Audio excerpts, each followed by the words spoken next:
안녕하세요. 사연을 시작하기에 앞서 구독과 좋아요 부탁드려요. 감사합니다. 사연 시작해 볼게요. 저희 아버지는 할아버지께 물려받은 재산이 좀 있으셨어요. 건물 두 채를 소유하고 계셨죠. 그래도 아버지는 그냥 놀고 먹지 않으셨어요. 평생 성실하게 일하시며 사셨고 그 모습을 보며 저도 자랐어요. 솔직히 말하자면 저는 공부를 그렇게 잘하는 편은 아니었어요. 대학도 가지 않았죠. 하지만 손재주만큼은 정말 좋았어요. 어릴 때부터 뭔가를 만들고 꾸미는 걸 좋아했거든요. 그래서 자연스럽게 네일아트에 관심을 갖게 됐고 20살 초반부터 열심히 배웠어요. 몇 년간 다른 샵에서 일하며 경험을 쌓았고 26살 때 아버지의 도움으로 제 샵을 차릴 수 있었어요. 아버지 건물 1층 좋은 자리였죠. 처음엔 작게 시작했지만 손님들이 만족해하시고 입소문이 나면서 점점 자리를 잡아갔어요. 직원도 2명이나 채용할 수 있었고 단골 손님들도 많이 생겼어요. 매출도 안정적이었고요. 저는 정말 제 일이 좋았어요. 매일 아침 샵 문을 열 때마다 설레었고 손님들의 손톱을 예쁘게 꾸며드릴 때마다 보람을 느꼈어요. 그렇게 10년을 열심히 일했어요. 주말도 거의 없이 일만 했죠. 그 과정에서 돈도 꾸준히 모았어요. 그러던 중 36살 때 정말 예상치 못한 일이 일어났어요. 별 기대 없이 넣었던 아파트 청약에 당첨된 거예요. 그동안 모아둔 돈과 아버지의 지원으로 계약을 했죠. 그렇게 36살에 처음으로 제 명의의 집이 생긴 거예요. 그 뿌듯함이란 이루 말할 수 없었어요. 37살 되던 해 지인의 소개로 남편을 만났어요. 남편은 평범한 직장인이었어요. 저보다 4살 어렸지만 나이 차이는 전혀 문제가 되지 않았어요. 성격도 잘 맞았고 함께 있으면 편했어요. 남편은 유머 감각도 있었고 배려심도 깊었어요. 제 일을 존중해줬고 저를 이해해줬어요. 1년 정도 연애했을 때 남편이 결혼을 하자고 했어요. 저도 남편과 평생을 함께하고 싶었기에 흔쾌히 그러자고 했죠. 하지만 문제는 시어머니였어요. 처음 인사드리러 갔을 때부터 시어머니의 표정이 좋지 않았어요. 나중에 들은 이야기지만 시어머니는 제 나이가 많다는 게 마음에 들지 않으셨대요. 거기다 제가 대학을 나오지 않은 것도 크게 걸리셨나 봐요. 남편도 그렇게 좋은 대학을 나온 건 아니었어요. 그런데 시어머니 입장에선 아들은 대졸이고 저는 고졸이니 격이 다르다고 생각하신 것 같았어요. 그래서 시어머니는 결혼을 반대하셨어요. 남편이 설득하고 또 설득했죠. 그러다 갑자기 시어머니가 태도를 바꾸셨어요. 지금 생각해보면 그때쯤 남편이 우리 집 형편 이야기를 좀 했던 것 같아요. 제 아버지가 건물을 소유하고 계시다는 것, 제가 자기 샵을 운영하고 있다는 것, 그리고 제 명의로 아파트가 있다는 것 말이에요. 그 이야기를 듣고 나서였을 거예요. 시어머니가 갑자기 결혼을 허락하셨거든요. 당시에는 제가 너무 순진했나 봐요. 남편을 진심으로 사랑해서 그런가 보다 생각했어요. 하지만 지금 돌이켜보면 우리 집 재산이 탐났던 거였죠. 결혼 준비를 하면서 현실이 보이기 시작했어요. 시댁에서는 지원해줄 형편이 안 된다는 거였어요. 시어머니는 홀어머니셨고 남편은 외동아들이었어요. 남편 말로는 어렸을 때 아버지가 돌아가신 후 어머니가 정말 고생하시며 자신을 키웠다고 했어요. 그래서 집에 여유가 없다는 거였죠. 결국 신혼집은 제 아파트로 정해졌어요. 가구며 가전제품이며 모두 친정아버지가 사주셨어요. 시댁에서 해준 건 정말 아무것도 없었어요. 그렇게 우리는 결혼했어요. 문제는 결혼 후에 시작됐어요. 결혼하기 전까지 시어머니는 저한테 그럭저럭 괜찮게 대하셨어요. 물론 속으로 뭘 생각하시는지는 모르겠지만 겉으로는 예의 바르게 대해주셨죠. 하지만 결혼하고 나서는 완전히 달라졌어요. 신혼여행 다녀온 지 일주일도 안 됐을 때였어요. 시어머니가 집에 놀러 오셨는데 남편이 잠깐 편의점 다녀온다고 나간 사이 제게 말씀하시는 거예요. 시어머니는 소파에 편하게 앉아 저를 위아래로 훑어보셨어요. 그리고는 차가운 목소리로 저보고 참 운 좋은 줄 알라고 하시더군요. 저같이 나이 많고 대학도 못 나온 여자가 어디 가서 남편같이 어리고 대학 나온 남자를 만나겠냐면서요. 순간 귀를 의심했어요. 하지만 시어머니는 태연하게 계속 말씀하셨어요.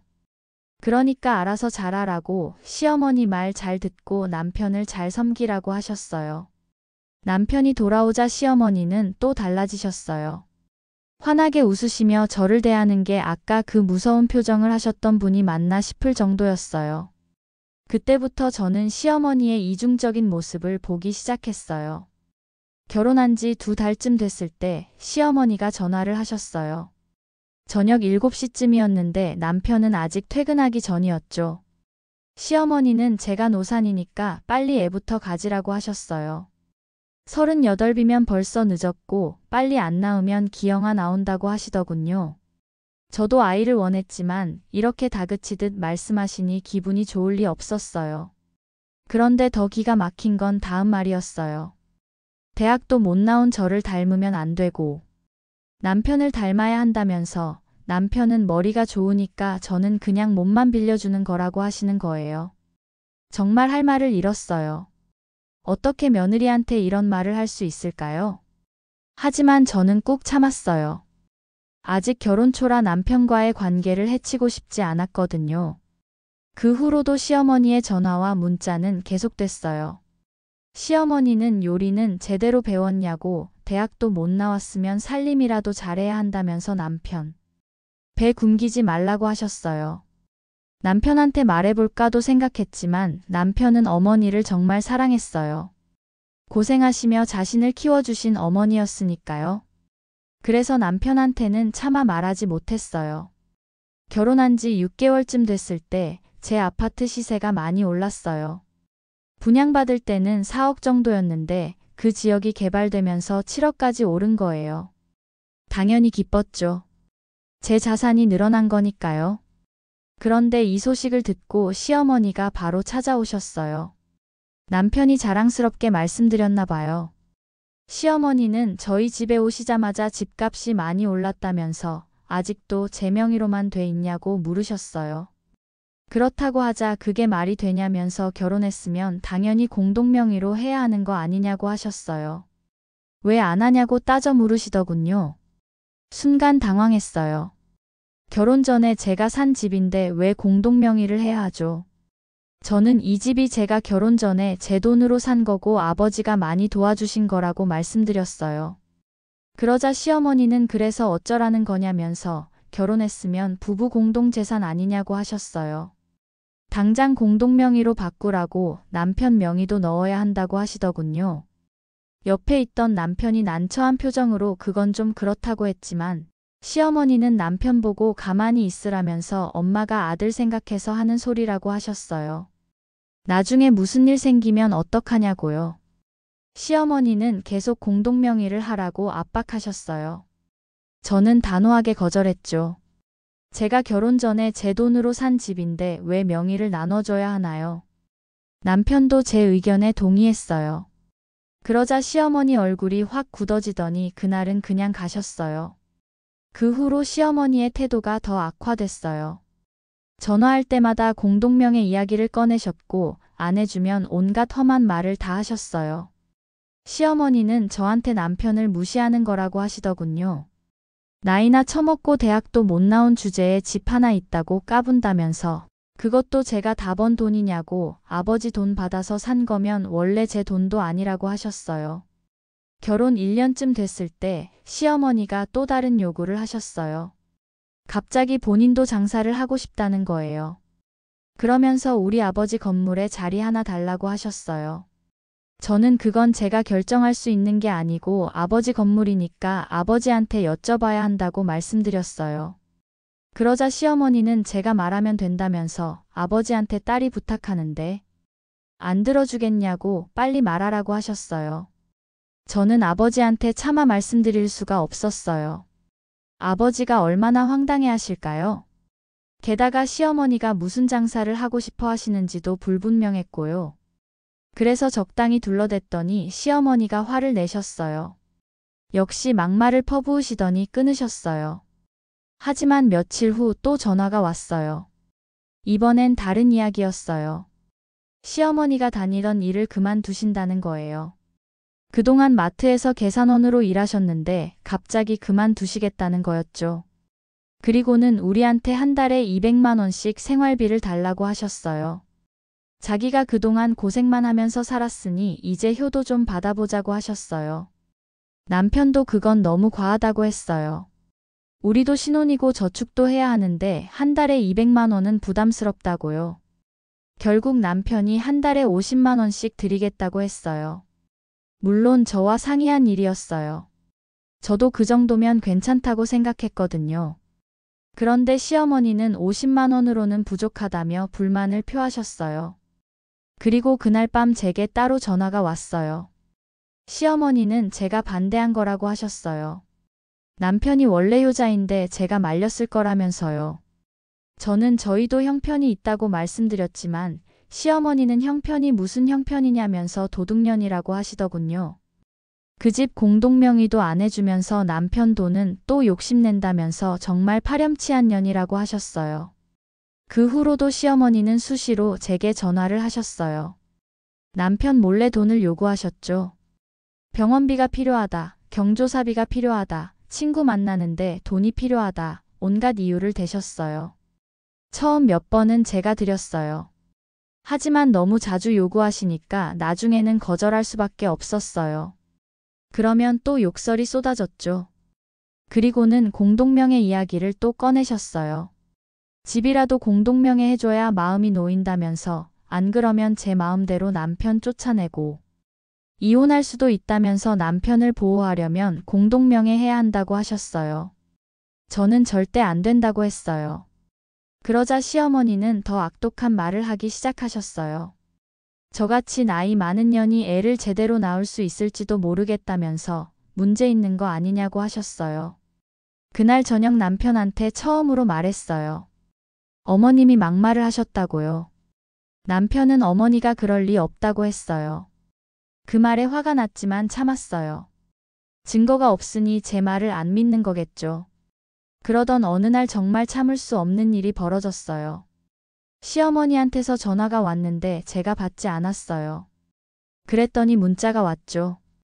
김장철이니까 김치 100포기를 담그라는 거예요. 그것도 시댁에서 하는 게 아니라 저희 집에서 혼자 담그라는 거였어요. 처음엔 장난인 줄 알았어요. 100포기를 혼자 담그라니요. 말도 안 되잖아요. 그래서 100포기는 너무 많다고 말씀드렸어요. 그러자 시어머니는 시집온 며느리면 당연히 시댁 김장 담가야 하는 거고 친척들 다 돌려야 하니까 100포기 담그라고 하셨어요. 저는 그건 너무 과하다고 저도 일이 있다고 말씀드렸어요. 그러자 시어머니는 일은 무슨 일이냐면서 일 그만두고 김장이나 담그라고 하셨어요. 시집 와서 시어머니 말도 안 듣는다면서 정말 버릇이 없다고 하시더군요. 제가 왜 일을 그만두냐고 그건 말이 안 된다고 했더니 시어머니는 말이 안 된다니 어떻게 자기한테 대드냐고 하셨어요. 집 공동명의도 안 해주면서 김장 100포기도 못 담그겠다는 거냐면서 제가 이기나 시어머니가 이기나 두고 보자고 제가 언제까지 버틸 수 있나 보자고 하시더군요. 남편이 제 편일 것 같냐면서 결국 남편은 자기 편이라고 하셨어요. 그리고 전화를 끊으셨어요. 그날 밤 잠을 한숨도 못 잤어요. 머릿속이 복잡했어요. 이렇게 살 수는 없다는 생각이 들었어요. 그동안 참고 참았지만 이제는 한계였어요. 시어머니의 말들이 계속 머릿속을 맴돌았어요. 남편이 퇴근하고 저녁을 먹고 있을 때였어요. 저는 조용히 이혼 서류를 남편 앞에 내밀었어요. 남편은 깜짝 놀랐어요. 이게 뭐냐고 자기가 뭘 잘못했냐고 물었어요. 남편의 당황한 표정을 보니까 조금 미안했지만 더 이상 참을 수 없었어요. 저는 그동안 참았던 이야기를 다 꺼냈어요. 결혼 직후부터 시어머니가 저한테 어떤 말들을 했는지 어떻게 대했는지 하나하나 설명했어요. 나이 많다고 대학 못 나왔다고 애도 못 낳고 문제 있는 거 아니냐고 했던 말들. 공동명예 하라고 계속 압박하던 것. 돈을 수시로 요구하던 것. 그리고 김장김치 100포기를 혼자 담그라면서 누가 이기는지 보자고 했던 것 모든 걸 다 말했어요. 남편은 점점 표정이 굳어지더니 믿을 수 없다는 표정을 지었어요. 정말로 어머니가 그런 말을 했냐고, 자기한테는 한 번도 그런 모습을 보이지 않았는데 설마 제가 오해한 거 아니냐고 물었어요. 그 말에 저는 더 화가 났어요. 저는 오해가 아니라고, 전부 사실이라고 말했어요. 시어머니가 남편 없을 때만 저한테 그렇게 하신다고, 남편 앞에서는 착한 시어머니 코스프레를 하시는 거라고 말했어요. 남편은 여전히 믿기 힘들다는 표정이었어요. 그래서 제가 말했죠. 당신이 선택하라고요.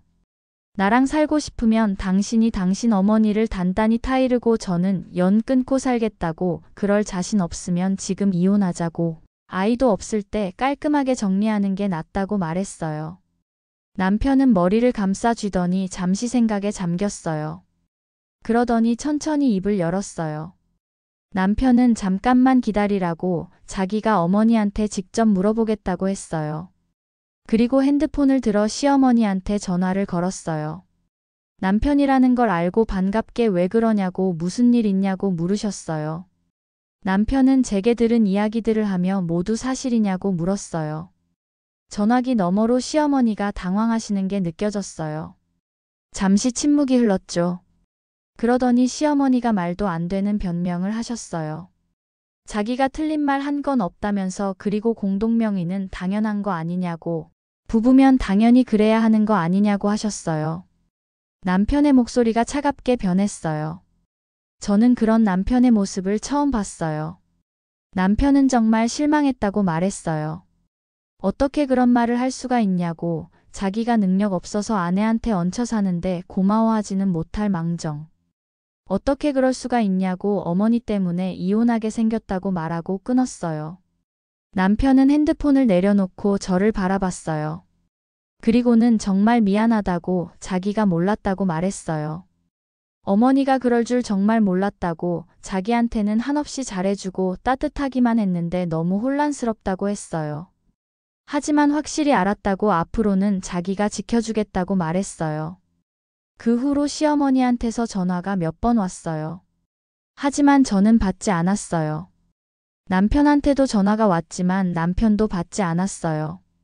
지금 저는 남편과 행복하게 살고 있어요. 가끔 남편이 어머니 생각을 하는 것 같아요. 하지만 남편도 알고 있어요. 어머니가 변하지 않는 한 다시 만나면 똑같은 일이 반복될 거라는 걸요. 그래서 남편도 마음을 굳게 먹은 것 같아요. 저는 남편한테 정말 고마워요. 제 편이 되어줘서요. 시어머니와의 전쟁에서 제가 이긴 건 맞아요. 하지만 전 이기려고 싸운 게 아니에요. 그냥 더 이상 모욕적인 말을 듣고 싶지 않았어요. 저도 한 사람으로서 존중받을 자격이 있으니까요. 지금도 가끔 시어머니가 했던 말들이 생각나요. 시어머니에게 하고 싶은 말이 있어요. 며느리도 사람이에요. 나이가 많든 대학을 나오지 않았든 한 사람으로서 존중받을 자격이 있어요. 아들이 선택한 사람이면 그 선택을 존중해줘야 해요. 저는 시어머니한테 사과를 받고 싶어요. 진심 어린 사과를요. 하지만 그런 날이 올지 모르겠어요. 시어머니는 여전히 본인이 잘못한 게 없다고 생각하시는 것 같아요. 주변 사람들한테도 자기는 피해자라고 말하고 다니신다더군요. 며느리 잘못 들여서 아들을 빼앗겼다고 말씀하신다고 해요. 시어머니와의 말과는 반대로 남편이 저를 선택했어요. 모든 건 본인 스스로 선택하신 결과예요. 제 긴 이야기를 끝까지 들어주셔서 감사합니다. 구독과 좋아요, 알림 설정까지 잊지 마세요.